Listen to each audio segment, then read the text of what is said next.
Hello to all my friends at Terra Shores. I love all my brothers and sisters in Christ, and I do miss seeing you guys. And God willing, one day I'll get back through those doors again.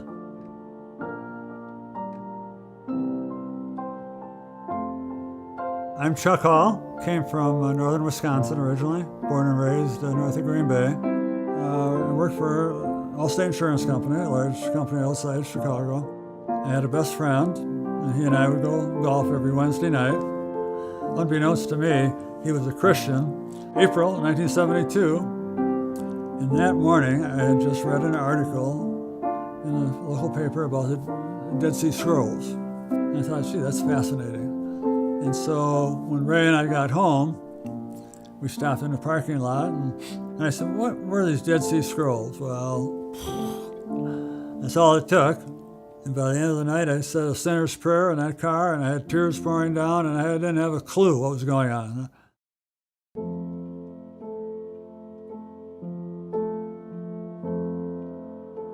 And he put us together, not because it was the perfect match, but because we were each exactly who we needed.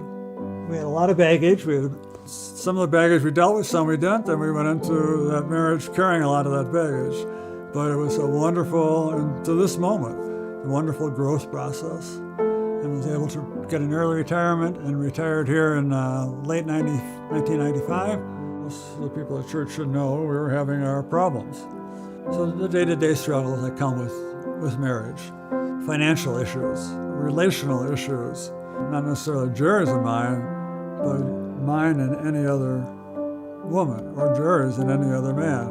I suppose that would be distrust or jealousy, those kinds of things. It just got to the point where we decided to give up. And Jerry moved out. I can't believe it, because we're both outgoing people, bubbly. It's kind of like the guy who was picked up for murder down the street, and everybody goes, "You never would have thought that," Same with couples in a marriage environment, and especially in the church. And we're prone to failure as well. Just 2 months after Jerry moves out, I started to develop abdominal pains. Cut me open and zipped me back up in about 2 seconds. Apparently they saw something they didn't want to see, but I wake up with my surgeon standing next to me crying. And I mean bawling. All he was saying was, not good. Not good. They spotted cancer immediately in the abdominal lining. Of course, Jerry's on the other side. I mean, she's crying because she was greeted by the surgeon. He didn't give me a death sentence, but I knew that's what it was. They didn't give me a time frame, but I knew it wasn't very long. I have to trust it was from the Lord. He just put a good spirit in me, and it was a Chuck Hall comedy show for 2 days at the hospital. I said, you should have seen me when I wasn't dying. Here's my estranged wife now standing at my bedside. And the first thing she said as she looks down at me is, "Chuck, I want to come home and take care of you."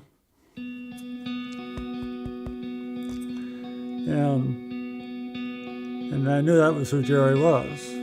Despite our problems, I knew she loved me, and I knew she cared about me. I'm not recommending pancreatic cancer as the best way to get your estranged wife home, but it's the way God chose. Maybe selfishly, I was looking for her to change. She was looking for me to change, probably. That's the way humans work, God was looking for both of us to change.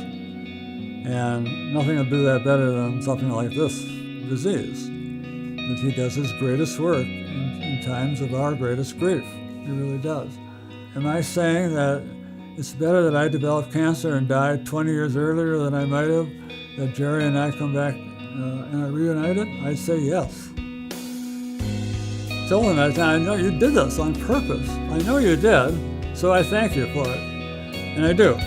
He gave me and He gave Jerry what we needed, not what we wanted. My favorite verses had become, just in the last couple of years, 1 Thessalonians 5, 16, 17, and 18. I tried these on for size. Always be joyful. Pray unceasingly. give thanks in all circumstances. Now, there are moments, of course, when, those moments when you're alone and you realize, I'm dying. My physical life isn't the most important thing by far in the world. You might have something far more important to come out of this, and we've seen bits of that already. Yeah, you might start thinking about, what should my legacy be? What should I do? All your legacy needs to be is Chuck loved the Lord, Anything else you want to do or say or talk about? Or? I'd like to sing a couple of my favorite songs. Hit it.